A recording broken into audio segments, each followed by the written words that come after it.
Hello, good morning. അപ്പോൾ ഇന്നലെ Sunday ആയിട്ട് എന്തൊക്കെയായിരുന്നു പരിപാടികൾ? എനിക്കാണെന്നുണ്ടെങ്കിൽ ഇന്ന് കുറച്ച് പർച്ചേസിങ് കാര്യങ്ങളൊക്കെ ഉണ്ട്.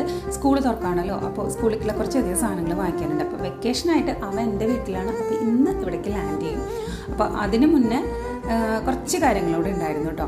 അപ്പോൾ അവൻ വന്നതിന് ശേഷം അവൻ്റെ അടുത്ത് ചോദിച്ചു, എന്താ മോനെ ബ്രേക്ക്ഫാസ്റ്റ് വേണ്ടേ ചോദിച്ചു. പറഞ്ഞു എനിക്ക് ഇഡ്ഡലിയും ദോശയും നമ്മൾ ഉണ്ടാക്കേണ്ട, വേറെ എന്തെങ്കിലും വേണമെന്ന് പറഞ്ഞു. അപ്പോൾ ഞാൻ ബ്രെഡ് ഇരിക്കുന്നുണ്ട്. അപ്പോൾ ബ്രെഡിൻ്റെ ഉള്ളിൽ ഞാൻ ഓംലെറ്റ് ഉണ്ടാക്കി വെച്ചിട്ട് സാൻഡ്വിച്ചാന്ന് പറഞ്ഞിട്ട് ഞാൻ അവന് കൊടുക്കാറാണ് പതിവ് കേട്ടോ. പിന്നെ കുറച്ച് കുക്കുമ്പർ കട്ട് ചെയ്ത് അതിൽ കുറച്ച് പുളിയില്ലാത്ത തൈരും ഉപ്പും കൂടി ഇട്ടിട്ട് മിക്സ് ചെയ്ത് വെച്ചിട്ടുണ്ട്. അവന് കുക്കുമ്പർ ഭയങ്കര ഇഷ്ടമാണ്. പിന്നെ തൈര് പുളിയില്ലല്ലോ.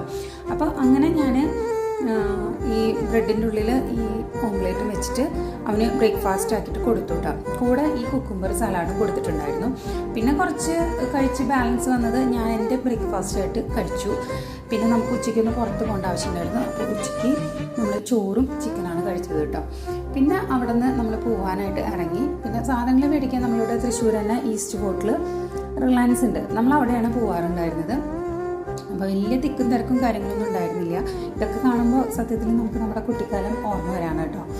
പിന്നെ എല്ലാ പ്രാവശ്യത്തെയും പോലെ, അതായത് കഴിഞ്ഞ വർഷമൊക്കെ ആണെന്നുണ്ടെങ്കിൽ ഓരോ സാധനങ്ങൾ ഞാൻ തന്നെ അവന് നോക്കിയെടുക്കണമായിരുന്നു. ഇപ്രാവശ്യം എനിക്ക് അതിൻ്റെ ആവശ്യമേ വന്നില്ല.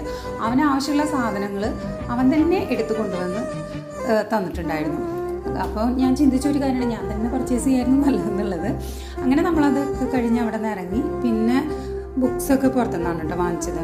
പിന്നെ അത് കഴിഞ്ഞിട്ട് നമ്മൾ FFCയിൽ വന്നിട്ട് ഫ്രൈഡ് ചിക്കൻ, നല്ല അടിപൊളി ഫ്രൈഡ് ചിക്കൻ ആയിരുന്നു കേട്ടോ. നല്ല ക്രിസ്പി, നല്ല ചൂടോടുള്ള ഫ്രൈഡ് ചിക്കൻ. അതൊക്കെ കഴിച്ചിട്ട് നമ്മൾ അന്നത്തെ ദിവസം